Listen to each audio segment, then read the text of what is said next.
새해 복 많이 받으십시오. 오늘 소개할 술은 안위성에서 나오는 구화산 백주입니다. 구화산 산 이름이죠. 아시다시피 중국에는 4대 불교 성지가 있습니다. 첫째가 산서성에 있는 오대산입니다. 문수보살의 성지라고 알려져 있죠. 중생들의 지혜를 위해서 공력을 다한 문수보살을 기리는 곳입니다. 우리나라에도 오대산이 있어가지고 똑같이 문수보살의 신앙지가 되고 있습니다. 둘째가 철강성에 있는 도타산입니다. 우리 대중들에게 가장 친숙한 보살, 즉 관세음보살입니다. 관음보살, 자비로 대표되는 보살이 되겠습니다. 셋째가 사천성에 있는 아미산입니다. 사람들의 행실을 따지는 도현보살을 기리는 성지가 됩니다. 마지막으로 오늘 이야기하고자 하는 이 구화산, 여기가 바로 지장보살의 성지가 됩니다. 우리 이성의 삶이 끝나고 저성으로 갈 때 거기에 가장 많이 관여하는 보살로 알려져 있습니다. 중생들이 업보를 입고 지옥으로 떨어지는 것을 막으려고 애쓰시는 보살로 일컬어집니다. 또한 대중들의 염원을 가장 잘 들어주는 그런 보살로도 알려져 있죠. 절에 가면 대웅전에 가운데에 석가모니 혹은 아미타불이 모셔져 있고 그 양편에 서 있는 보살이 바로 문수보살과 도현보살이 되겠습니다. 그리고 지장보살은 대웅전에서 멀찍이 떨어진 외진 곳에 명부전이 있거나 시황전 혹은 지장전이라고 현판이 붙어있는 고청각에 모셔져 있는 보살이 바로 지장보살입니다. 오늘날과 같은 이 매스컴이 발달되기 이전 시대 한국 사람 치고 해외에 가장 많이 알려진 인물이 누구일까요? 요즘 같으면 뭐 BTS 같은 그런 이름이 거론되겠습니다만은 옛 시절에는 누구였을까요? 제 생각에는 딱 한 사람입니다. 김교각이라는 성녀입니다. 왜냐하면은 현재 15억 중국 국민들 중에서 제 생각에는 아마 10억 정도의 사람들은 이 김교각이라는 이름을 알고 있지 않나 싶습니다. 그에 비해서 오히려 우리나라에서 잘 모르는 경우가 더 많습니다. 신라시대 인물입니다. 김교각. 이 구화산 하면은 빼놓을 수 없는 인물이 바로 김교각이요. 지장보살 하면 바로 교각스님입니다. 중국의 수많은 불교 신자들이 교각스님을 존숭하고 또 그의 영험한 법력을 전해 얻을까 해서 구화산을 찾아가곤 합니다. 물론 우리나라의 불교 신자분들도 많이 이 구화산을 찾아가는 걸로 알고 있습니다. 구화산이 어디쯤 있느냐? 양자강이 상하이 쪽으로 빠져서 황해에 들어가는데 그걸 거슬러 올라가면 상해, 소주, 남경, 그 다음 동영, 지주 이렇게 되는데 지주시에 있는 산이 바로 구화산입니다. 천하명소로 알려져 있는 황산을 많이 찾아가는데 우리나라 사람들이 황산을 가려면 보통 상해에서 항주로 갔다가 항주에서 버스를 타고 황산까지 가는데 이 구화산은 황산 줄기에 있으면서도 불구하고 항주 쪽에서는 접근하기가 좀 어렵습니다. 그래서 대부분 남경에서 찾아가게 되어 있습니다. 예전에는 버스로 5시간도 걸리고 그랬는데 지금은 2시간이면 남경에서 구화산까지 갈 수가 있어요. 최고 산봉의 높이가 1344m니까 아주 높은 산은 아니죠. 그런데 위세가 대단한 그리고 아름다운 산입니다. 경관이 수려한 것보다는 불교의 성지로 더 잘 알려져 있다. 교각스님이 이야기를 했죠. 지금 그 구화산 입구에 들어가면 거대한 동상 하나가 서가 있습니다. 마을이 끝나는 지점에. 2006년 무렵에 제가 처음 구화산을 찾아갔을 적에는 물론 이 동상이 없었습니다. 아주 한적 그리고 좀 초라한 시골 도시였는데 지금은 완전히 달라져 있습니다. 그 동상의 높이가 신체의 높이만도 99m고 밑에 좌대까지 포함하면 전체 높이는 155m나 됩니다. 그게 누구 동상이냐? 바로 지장보살상인데 김교각 스님의 동상입니다. 생긴 지도 얼마 안 되죠. 그 엄청난 염원으로 이룩한 불사였습니다. 김교각 스님은 실존인물로서 선녀였는데 그는 이성을 떠난 이후에 지장보살이 되었다. 이렇게 여기시면 좋을 듯 싶습니다. 그동안 이분에 대해서 중국 학계와 우리나라 학계에서 꽤 연구가 이루어졌는데 중국 쪽에서 더 활성화됐었어요. 한때는 실존인물이 아니다. 뭐 이런 주장도 있었는데 근대에 와가지고 황제가 스님한 내렸던 거민이 발견됨으로 해가지고 실존인물이면 분명해졌습니다. 그리고 언제 태어나고 언제 세상 떠났는가도 알려지게 됐던 것입니다. 지금까지 전해지기를 교각 스님은 신라의 왕자였다. 신라 33대 왕 성덕왕의 아들이었다. 24세 때 바다를 건너서 당나라로 공부하러 왔다가 불교의 뜻을 두고 구화산에 자리를 정한 뒤 70년 넘게 수도를 하고 중생들을 제도하다가 99세에 세상을 떠났다라고 전해지고 있습니다. 그런데 근래 연구에 있어서는 스님의 생롤연대가 성덕왕의 아들로 치면은 맞지가 않다라는 주장이 크게 제기가 되었습니다. 그래서 태종 무열왕의 아들이다라는 주장이 더 큰 힘을 얻게 된 것입니다. 잘 알다시피 무열왕은 김춘추죠. 삼국 통일의 위협을 이룬 왕입니다. 김유신 장군하고 친했고 그래서 김유신이 자기의 의등생 문희를 왕비로 삼았다라는 그 이야기도 잘 전해지고 있습니다. 그러면은 이 교각 스님이 그 김유신의 여동생 문희와 김춘추의 사이에서 난 아들인가? 그건 아닙니다. 김춘추가 문희랑 결혼할 때는 이미 먼저 결혼한 부인이 있었습니다. 그 부인의 몸에서 난 아들로 추정하고 있습니다. 아무튼 왕자의 몸으로 무슨 연유가 있었는지는 알 수 없지만 그렇게 당나라로 가서 천년이 흐른 뒤에도 크게 중앙받는 스님이 됐다. 그리고 이었고 부처님 옆에서는 보살이 되었다. 대단한 일이죠. 99세 입적을 하기 전에 스님은 큰 바위에 정자해가지고 제자들을 다 불러 모았습니다. 내가 곧 떠난다 하고는 남길 말씀을 전하고는 물러나라 하고 했는데 제자들이 절간에 와서 기다리고 있었더니 때가 되어자 총을 쳤는데도 종소리가 나질 않고 절간 석가래가 부러져 떨어지고 하늘에서 천둥이 시작합니다. 그래서 모두들 열반하셨다 하고는 달려가 봤더니 좌정한 채로 입적을 한 것을 확인했습니다. 여시서 스님을 안아가지고 바위에서 내려와 큰 항아리에 모셨습니다. 그게 당시에는 풍습이었죠. 몇 년을 그렇게 모시면은 살점들이 다 물러나고 뼈만 남았을 적에 다시 장례를 치르는 그런 의식을 위해서였습니다. 그런데 3년이 지난 뒤에 그 항아리를 열어봤더니 스님의 육신이 돌아가실 때 모습 그대로 남아있더라는 겁니다. 얼굴에 핏기까지 그대로 남아있었다는 거예요.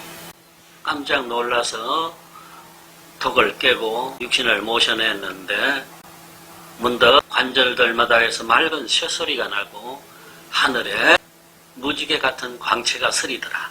그래서 제자들은 스님이 바로 지장보살의 화신이구나 하고는 탑에다가 모셨는데 그 탑이 오늘날도 전해지는 육신보전이라는 겁니다. 물론 지금 볼 수는 없어요.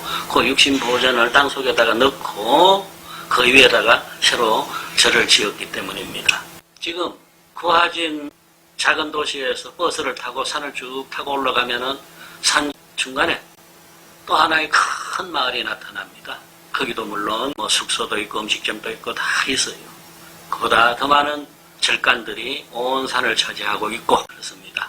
또 곳곳에는 육신물들이 모셔져 있어요. 스님인 경우도 있고 독실한 신자인 경우도 있고 한데 좌정한 채로 세상을 떠났는데도 육신이 변하지 않는, 그래서 그 육신에다가 금을 입혀가지고 부처상을 만들어 놓은 그런 것이고 지금도 5좌나 볼 수가 있습니다. 좀 전에 말한 것처럼 이 구화산이 중생들의 기도를 가장 잘 들어주는 영험한 곳이다 해가지고 숱한 사람들이 찾아와가지고 특히 김교각 스님의 육신보전을 참배하려고 애를 씁니다. 24살의 외국 청년이 수도를 위해서 이 구화산을 찾아왔을 때만 하더라도 구화산은 중국에서도 외지고 외진 벽지에 지나지 않았습니다. 스님은 홀로 토구를 짓고 백토, 흰 흙이죠. 그걸 죽으로 끓여 먹고 그러면서 수도 정진했다고 알려져 있습니다.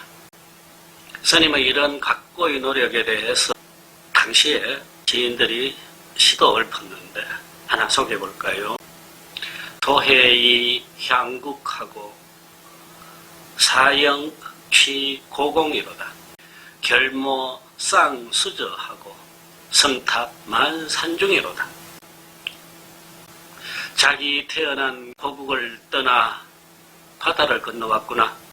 왕자의 영화도 다 버리고 스스로 부처님 가르침 배우려 했었네.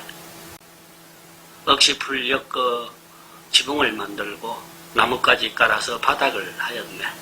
그러고는 마침내 온 천하에 진리의 말씀을 떨치게 하였네. 이런 뜻이 되겠습니다. 스님이 그렇게 홀로 토굴 생활을 하고 있을 무렵에 이 지역의 대지주였던 민부자가 하나 있었습니다. 그가 스님을 만나보고는 감복하고서 말했어요.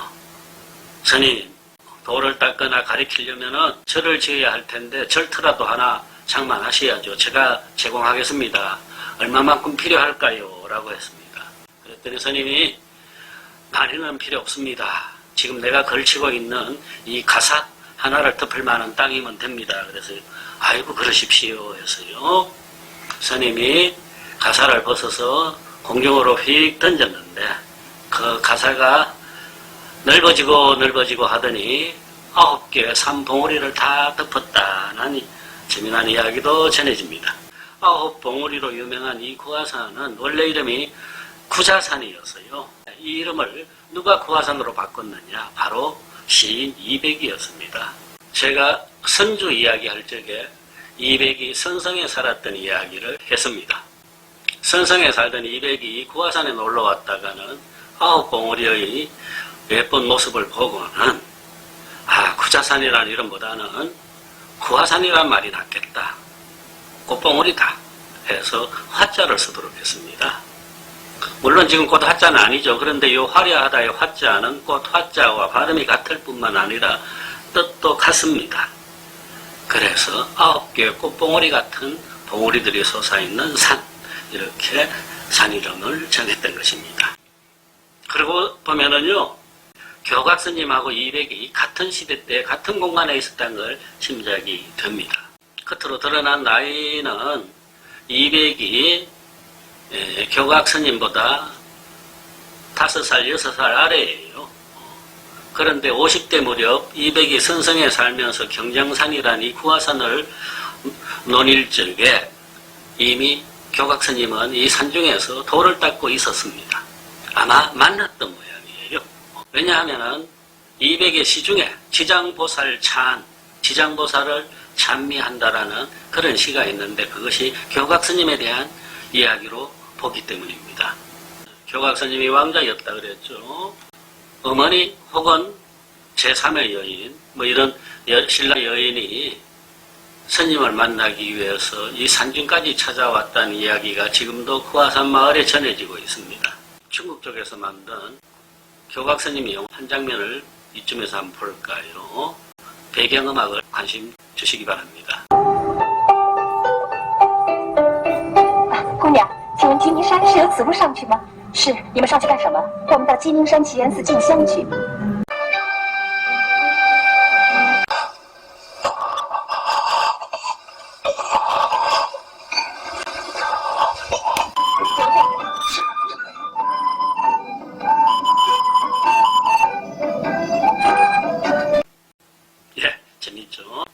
되었던 교각선님, 스님을 찾아오는 신라 여인들, 어려움 속에서 수도를 정진하는 스님 모습이 나타나고 있습니다. 큰 스님이다 보니까 교각스님의 그 흔적에서는 아주 소박하고 소탈하면서 인간적인 정서들을 느끼게 하는 장면들이 있습니다. 스님의 시로 전해지는 것 한편 앞뒤 부분만 잠깐 소개해 볼게요. 공문 정막 여사가 하고 예별 운방하 구산여가 허거 불수 빈 불루한데 노성 상반 유 연하로다. 동자를 산 아래로 내려보내며 라는 제목의 시입니다. 부처님 공부하는 도량에서 너는 늘 집 생각만 하는구나. 떠난다고 인사하러 네가 오는 사이에도 그러면 저 아래 9 산봉우리를 덮고 있네. 그래, 잘 가거라. 더 이상 울 필요도 없다. 네가 가고 나면 이 노성은 안개와 저녁로를 벗삼아서 지낼 터다. 이런 시죠. 제가 구화산 술을 소개한다고 하면서도 구화산 술을 구하지 못했습니다. 중국 측에서도 연락해봤는데 쉽게 장만이 안 됐어요. 그래서 술은 없이 지금 임시로 같은 안위성술, 황매희술을 가져왔습니다. 구화산 술농장이 지주에 있는데 그 지주 강 넘어 양자강 넘어가 바로 안경이고 그 안경에서 나오는 술이 황매희라고 소개했습니다. 그걸 대신 마시면서 이야기를 할까 합니다.